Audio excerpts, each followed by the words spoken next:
aussi dans la volonté de faire de l'Afrique une grande puissance, celle qu'elle a été dans le temps, autrefois. Voilà. Dernièrement, on voit un mouvement, c'est que les présidents européens, Emmanuel Macron et d'autres, semblent reconnaître le mal ou les atrocités commises en Afrique lors de l'esclavage, pendant l'esclavage, la colonisation et consorts, et même jusqu'au néocolonialisme. Ils semblent vouloir demander pardon, mais apparemment on a l'impression que c'est factice. Parce qu'à les écouter, à les voir discourir, on a l'impression que ce n'est pas vrai. L'autre chose, c'est que vous êtes catégorique dans votre livre.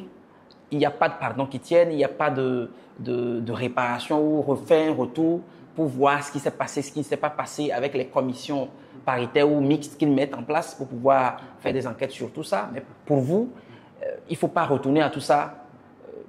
Vous êtes un peu, moi je pense que vous êtes un peu brutal ou idéaliste. Pour vous, il n'y a pas de pardon. Il faut être ferme.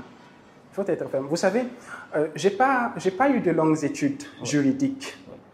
Alors arrêtez-moi si je me trompe, puisque vous aussi, vous êtes juriste. Oui, je suis juriste de formation. Alors, à ma connaissance, il n'y a pas un seul pays au monde où les textes du code pénal stipulent que quand on commet un crime, il faut demander pardon et ça y est, la faute est effacée. Il n'y en a pas. Ouais. Parce que moi, mon professeur de droit pénal, il m'a dit justement, quand on commet un crime, eh ben, il faut aussi être prêt à subir les conséquences qui en découlent. La sentence, s'il faut. La sentence qui en découle. Alors qu'aujourd'hui, des chefs d'État européens tiennent ce genre de discours. Oui, il faut reconnaître que par le passé, nous avons commis des atrocités sur le sol africain. C'est vrai que nous avons orchestré le meurtre de Patrice Lumumba. Nous avons fait assassiner Sylvanus Olympio. Mais bon, ce mec, il a eu quand même le culot de sortir du franc CFA. Nous avons aussi fait sauter l'avion de Barthélemy Boganda. Nous avons fait assassiner par son meilleur ami, Thomas Sankara. Nous avons bombardé la Libye, créé et armé des groupes terroristes pour déstabiliser le Sahel. C'est vrai que nous avons fait tout cela, mais tout ça appartient au passé. Et cela ne sert à rien de se remémorer le passé douloureux. Alors il faut oublier et nous présentons mes excuses. Vraiment, vraiment. C'est insultant, c'est révoltant en fait. C'est révoltant. Ça relève presque de l'ironie, ça. Oui. Ça relève presque de l'ironie. En fait, vous savez, je ne suis pas quelqu'un de méchant, mais je ne fais pas partie de ceux-là qui croient que quand on vous donne une gifle, vous devez aussi tendre l'autre joue. Je suis un partisan de la loi de Talion, œil pour œil, dent pour dent. Et jamais l'Afrique ne pardonnera. Jamais, au grand jamais, l'Afrique n'oubliera. Donc, qu'ils aillent se faire voir dans le désert. Se faire voir. Voilà qui est bien dit. Maintenant, nous voulons faire un clin d'œil à 3 types de personnes que vous avez décrits dans votre livre, vers la fin de votre livre.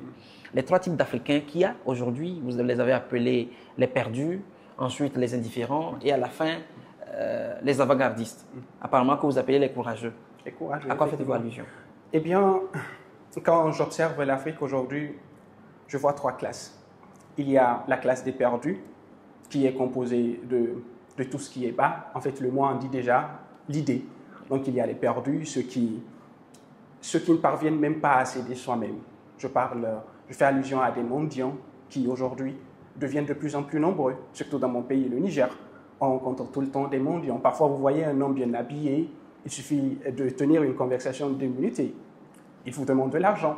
Donc, tout ça, c'est pathétique. Donc, pour moi, c'est que la classe des perdus est une classe qui ne parvient même pas à s'aider soi-même.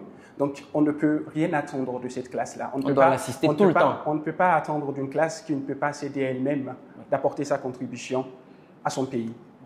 Et la deuxième classe, c'est la classe des indifférents.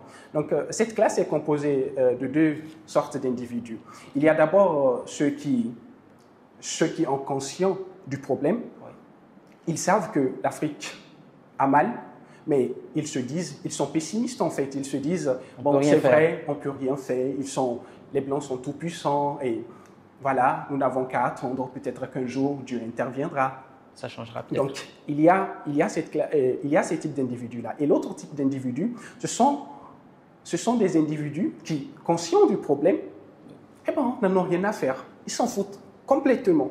Tant qu'ils trouvent leur pitance. Ils s'en foutent complètement. Ils sont même prêts à vendre le pays pour leurs besoins personnels.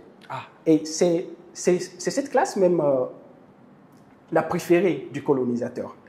Parce qu'elle est plus facilement maniable et instrumentalisable. À maîtriser. Plus facile à maîtriser.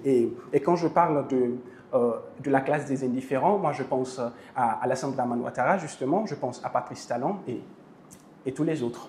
Et pour finir, on a la classe de l'avant-gardiste. L'avant-gardiste, c'est le patriote en fait. C'est le mec qui a conscience du mal de l'Afrique et qui ne veut pas rester en simple spectateur. Il veut être responsable. Effectivement, c'est quelqu'un qui dit « je prends mes responsabilités, je fais quelque chose pour changer l'état de l'Afrique. Je pose un acte, je ne me contente pas de dire « le pays va mal, ils ont fait cela, ils ont fait ci », mais c'est quelqu'un qui apporte sa contribution. Justement. Effectivement. Donc c'est ça, l'avant-gardiste. D'accord. Là maintenant, nous avons bien compris. Donc nous retournons plus la classe des avant-gardistes parce que c'est eux qui doivent vraiment être les panafricains, les Africains qui construisent l'Afrique avec un futur bien dessiné, avec une vision claire et tout. Maintenant, nous voudrions savoir quel message vous avez. Quel message vous avez à l'endroit des présidents ou, si vous voulez, des dirigeants africains d'abord et ensuite à l'endroit des intellectuels et de la jeunesse africaine? Eh bien, pour ce qui est des dirigeants africains, au lieu d'une affirmation, au lieu d'un message, je voudrais surtout leur poser une question. Qu'avez-vous à perdre à vous mettre au service de votre peuple? Qu'avez-vous à perdre à être du bon côté de l'histoire? Qu'avez-vous à perdre enfin à imiter les grands hommes que l'Afrique ait connus? Sékou Touré, Thomas Sankara, Barthélemy Boganda. Qu'avez-vous à perdre? Et pour ce qui est des intellectuels, vous connaissez mon opinion en ce qui concerne les intellectuels, donc je ne perdrai pas mon temps à ce niveau. Donc il y a vraiment tout un travail à faire à ce niveau. Mais pour ce qui est de la jeunesse, il y a de l'espoir. La jeunesse, c'est l'avenir de l'Afrique. Il y en a qui prennent conscience. C'est l'avenir de l'Afrique, bien que la plupart sont parfois indifférents. Oui. Indifférents. Mais je voudrais leur dire ceci. Le panafricanisme, ce n'est pas la lutte de Thomas Sankara contre l'impérialisme. Ce n'est pas la lutte de Barthélemy Boganda. Ce n'est pas la lutte de Kémy Séba contre les Occidentaux. Le panafricanisme, ce devrait être la lutte de tout un chacun d'Africains. Ça devrait être le combat de chaque Africain qui est fier de dire haut et fort « je suis africain ». C'est ça le panafricanisme. Donc au lieu d'être le combat d'une poignée de personnes, moi je dis que le panafricanisme devrait être le combat de 1,5 milliard d'Africains. Et ce n'est que là que nous trouverons le salut. Merci beaucoup. Merci d'avoir répondu à nos questions. Je suis Cyril Ladewa pour Kira Influence.